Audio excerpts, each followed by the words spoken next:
Beers all around, Sully said to the waitress, with an Old Crow chaser. The lady'll have a sarsaparilla. I choked. Sarsa-what-a?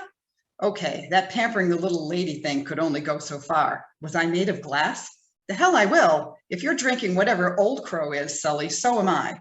The others laughed. You tell him, Griff said. Sully's eyebrow rose. I never met a girl who drank whiskey. You think you can keep up with us? Full disclosure, I hate whiskey. I wasn't a big drinker, not even in college, but I wasn't a teetotaler either. I downed enough low-cal beer and dirty martinis to prove that. I could keep up. I do and I will, I said. The waitress left and the men started talking all at once, mostly about the women in the club. I shrugged off my coat, a plaid wool that was probably chic in 1943, but for a modern girl like me screamed, Grandma's closet. I scanned the place looking for Jake, a tough task. All the men were in motion, circling the tables filled with women like hungry sharks. The women, dressed like me in simple frocks and darling hats, giggled and flirted. Could have been any club, any time period, anywhere in the world, except for the abundance of white faces and World War II style uniforms. Mabel returned with a tray of Pilsner glasses filled with foamy beer and shot glasses containing an amber-colored liquid.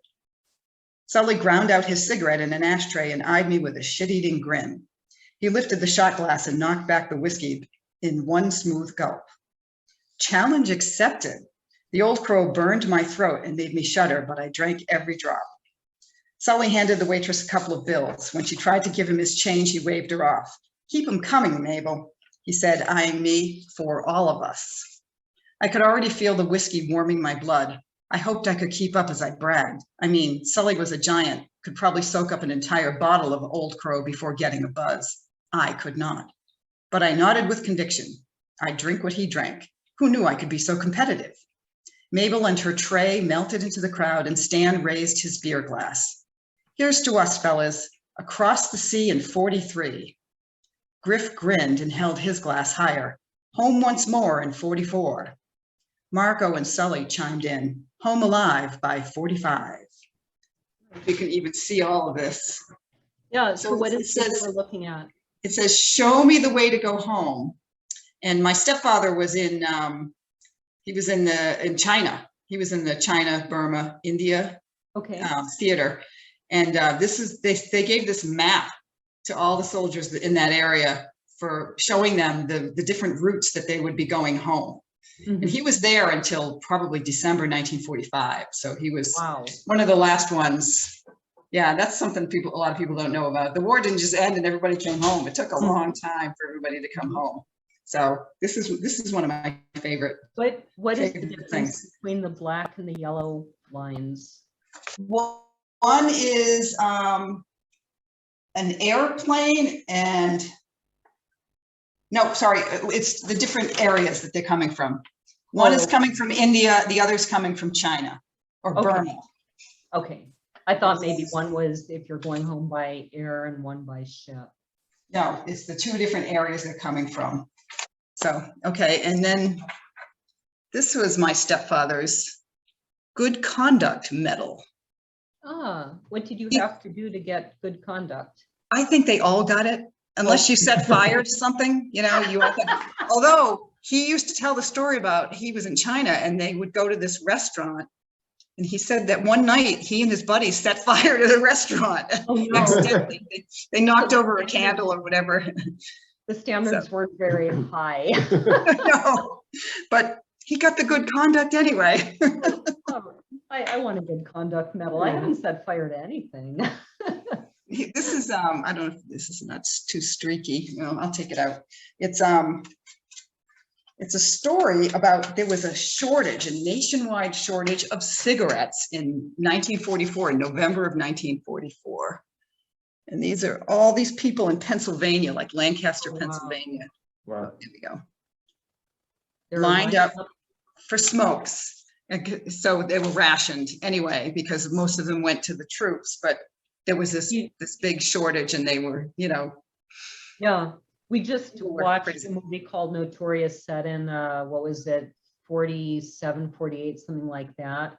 And it's really striking. You watch these old movies and they're just chain smoking all the time. Yeah, And smoking. we forget how common it was. And that is something that in my books that I had to deal with, because it's like I had beta readers who said, oh, a lot of smoking, but it's like, guess what? There was a lot of smoking going on. So Right.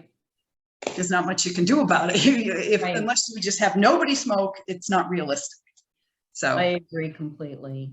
Yeah, I ran into that. I think it had something to do with drinking during pregnancy, and someone was like, oh, no, you can't ever have a single drink for the whole 9 months. And I'm like, well, in the time we're talking about, they did.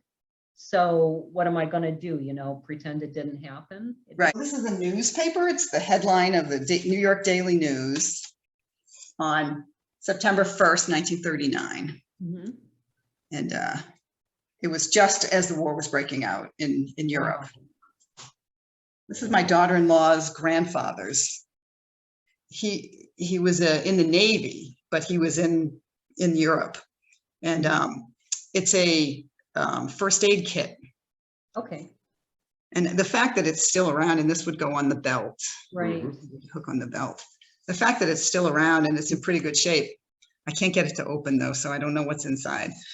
Probably nothing. A couple of World War II memorabilia. I was at a store in Fort Leonard Wood, Missouri, and they actually had a book that probably is about the last in existence of a German school book from the 1930s. Ooh. And I can read just enough German that it was fascinating to read it, and I'm sure a bunch of them were banned as being, this is terrible, it's promoting Hitler. Whereas I think, you need to remember history so it's not repeated. And you read the beginning of this book, and it's weird, to see the adulation and the fawning and the way Hitler's talking to these children in this preface to the book. Right. I have this. This is another New York Post. This is also from my stepfather, who collected everything and never threw anything away. So, which is really, there's a certain set of years where that's called being a pack rat. And then all of a sudden you're like, yes, I've got, that's amazing to have that. Well, after he died and we were cleaning out the house, that was the thing. It was like, well, this, we don't really need these magazines. Like he had People magazines from like the 1980s. It was like, okay, well, I'm not interested. But of course, when I found this, I was like, yes, I'll keep this. That's amazing. And several other newspapers from that time period. So they're really great for research, obviously. Oh, that is a neat thing to have. Where is that from? The Evening Gazette? It's in Worcester, Massachusetts. Okay. My hometown. Yeah. And for it's like the VE on it, Yeah. Mm-hmm. So it was from May 8th. So it was the actual the day that it was announced the war was over in Europe. Anyway.